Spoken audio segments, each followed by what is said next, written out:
Hi. A while ago, I posted a video, newbie to airbrushing, from newbie to newbie, with regard to this KKMoon airbrush.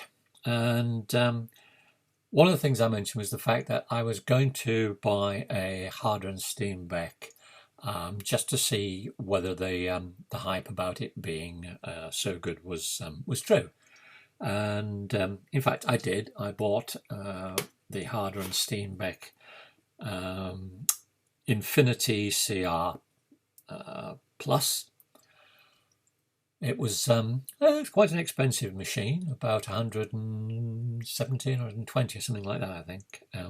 So quite a bit of difference between that and the KKMoon, which was about 30, I think, which was pretty cheap. And I say, the KKMoon, I was quite impressed with it. But I have to say, this Harder and Steenbeck, it's an astonishing piece of equipment. The biggest problem I found with it was actually getting round to putting paint in it. It is so beautiful, you just don't want to get it dirty. Yeah, it was intriguing.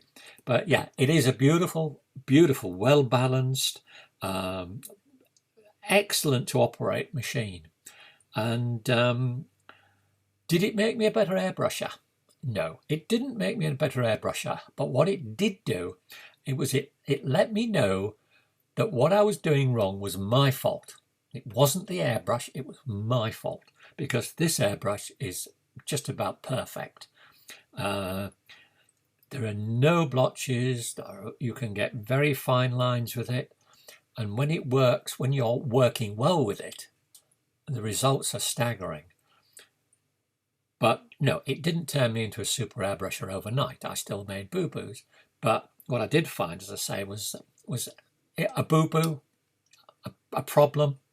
Why did it happen? It was not the brush, it was me. What was I doing wrong? Too close, too far away, too much pressure, not enough pressure, forgetting to press down and then pull back. That's one of the early sins, you just pull back and then press down and you blob and all sorts of things. So yeah, I think it was worth it.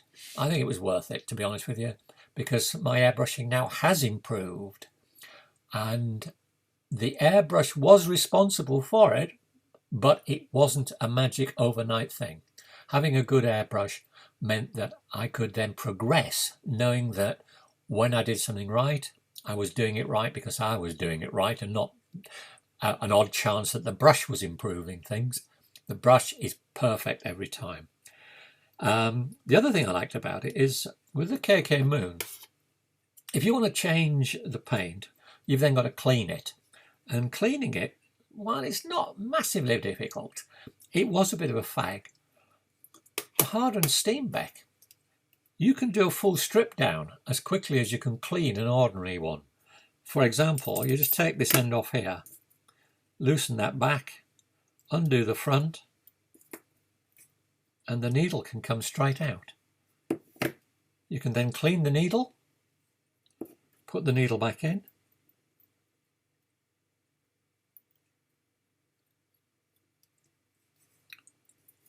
the nozzle, it's in two parts.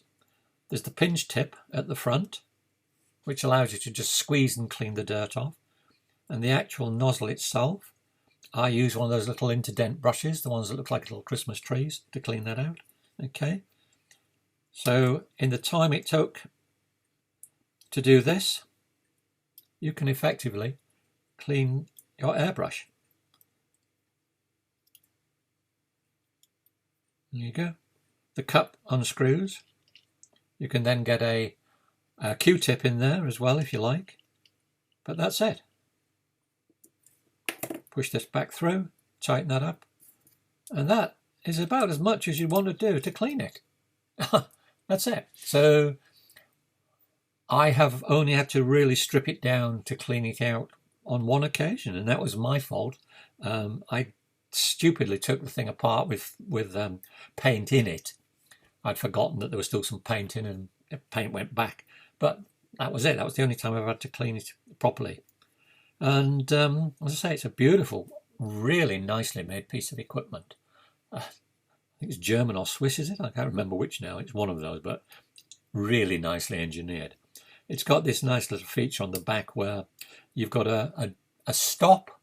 So at the moment, you've got full movement.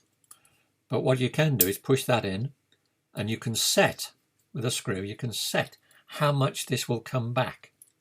So you can set it up for a very small amount of flow, and then just pull that button back and you've got full flow. Quite a few others have that same thing. So it's nothing specific, and I don't think it's unique to Harder and Steenbeck, but it is a nice little touch. I also got the airflow adapter.